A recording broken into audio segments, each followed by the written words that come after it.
Hi everyone, welcome back. Could the UK state pension really go completely bust in our lifetime? Unless something changes with the state pension as we know it, it is projected to go bust by 2036.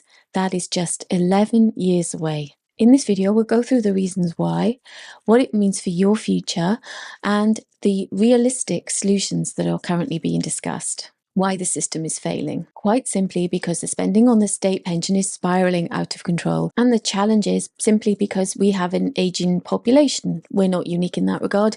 Many Western countries have an aging population, and it means that simply there aren't enough people of working age paying national insurance contribution to fund the number of people who are state pension age. And this tipping point of bankruptcy is predicted to be as early as 2036. The reason that economists don't like the triple lock is because it guarantees relatively generous annual rises to the state pension, even when the economy is weak. The tipping point year, 2036. So the Adam Smith Institute warns that the triple lock will be unaffordable by 2036. And this is their prediction of the exact year when national insurance contributions will no longer be sufficient to cover the cost of the state pension. So without reform, massive spending cuts elsewhere, or significant tax hikes to fund the state pension, something's got to change.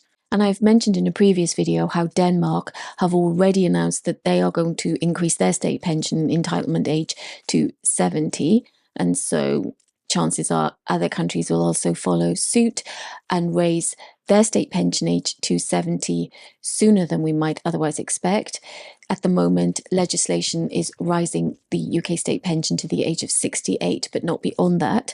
The Adam Smith Institute is recommending that the age at which you're entitled to the state pension rises to 74. What this means to you. If you are, say, age 55 or younger, it's wise to assume that by the time you reach retirement, that you are unlikely to benefit from the triple lock.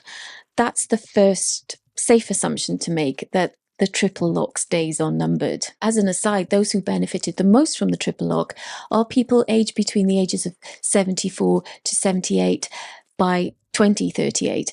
If you are in that cohort, you have experienced the largest rises in the state pension over the time that you have been retired. Younger generations could receive much lower levels of state support and are highly likely to have to wait until a much older age in order to start receiving the state pension. I'm not saying this to be at all negative. I am simply wanting to raise awareness. If you didn't know already, if you are younger, if you are in your mid-50s or younger, to be aware that the state pension should be forming just one part of your retirement planning, and it's a part of your retirement planning that you might need to be rethinking as things are changing, because it's highly likely, at the very least, that you won't be receiving it until you are much older than the current set of state pensioners, and it won't be benefiting from the triple lock type increases in the future. What could replace the triple lock? The IFS is recommending replacing the triple lock instead with a very simple target rate, something like 30% of average wage increases for that year, so that the triple lock is always in relation to the increases that working age people are receiving. And they argue that that would make any increasing to funding the state pension a lot more affordable. What can you do about it? Do continue to include the state pension in your retirement planning as things stand today. I include it in the planning for my clients. However, bear in mind that things are likely to change, and the state pension is only one part of your retirement planning.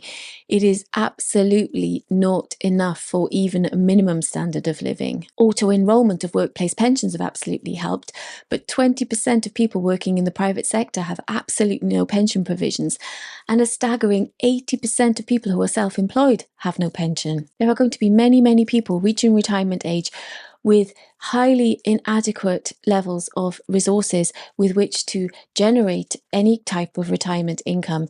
And so there are sadly going to be so many people that might never be able to retire. The take-home message from this video is that the triple lock is looking extremely fragile.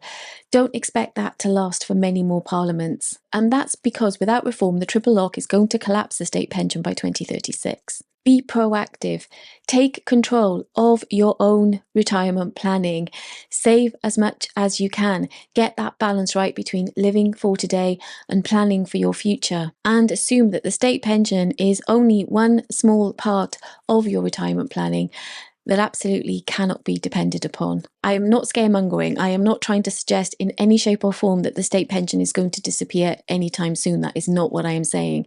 But the triple lock will go, which will mean in much lower annual increases, and it's highly likely that the age of entitlement will also increase. So the total amount that you will need to have saved in order to retire with the income that you want will need to increase as a result, because you will need extra money to replace what you would have had through the state pension. As a reminder, there's a link in the video description if you would like to request a free call with me to help you with your retirement planning. I look forward to hearing from you.